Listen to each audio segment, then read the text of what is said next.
నమస్తే, welcome to eight భక్తి channel. శ్రావణ మాసంలో ఇంటిని ఏ విధంగా శుభ్రం చేసుకోవాలి, ఎప్పుడు శుభ్రం చేసుకుంటే మంచిది అని కొంతమంది అడుగుతున్నారు. అసలు ఇంటి శుభ్రం అనేది సాధ్యమైనంత వరకు ఎప్పుడూ ఉండాలండి. ఎందుకంటే ఇల్లు శుభ్రంగా ఉంటేనే ఆ ఇంట్లో మనుషులు కూడా ఆరోగ్యవంతంగాను ఆహ్లాదకరంగాను మనసు ప్రశాంతంగా ఉండడం అనేది జరుగుతుంది.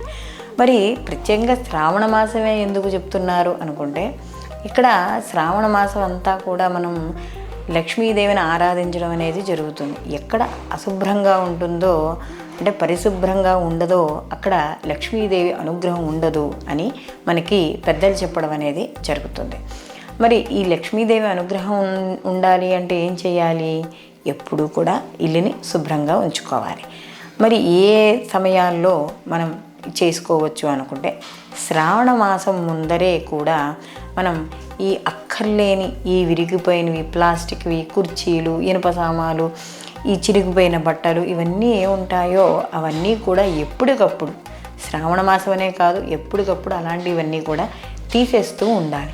ఇలా విరిగిపోయినవి పగిలిపోయినవి ఇంట్లో ఉంచుకోవడం వల్ల దరిద్రమే తప్ప ప్రయోజనం ఏమీ ఉండదు. మరి శ్రావణ మాసంలో మొదట మాకు కుదరలేదండి, మేము ఉద్యోగాలకి వాటికి వెళ్తూ ఉంటాం కాబట్టి శ్రావణ మాసం మొదలైపోయినా కూడా చేసుకోవచ్చా? శుభ్రంగా చేసుకోవచ్చు, ఇబ్బంది ఏమీ లేదు.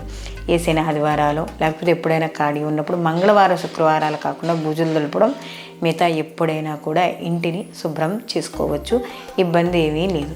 ఎందుకంటే ఇంట్లో ఎప్పుడు వెంట్రుకలు తిరుగుతూ ఉండడం లేకపోతే ఏవో ఒకటి చెత్తా చెదారాలు గాలి ధూళి ఇలాంటివి ఏమైనా తిరుగుతూ ఉన్నప్పుడు అంటే గాలికి ఏమైనా వచ్చే మట్టి ఇలాంటివి ఉండడం వల్ల ఇల్లు మనకి శుభ్రంగా ఉండదు. దానివల్ల కొంచెం మనకి మనసు ప్రశాంతంగా ఉండదు, ఏవో చికాకుగా ఉంటుంది.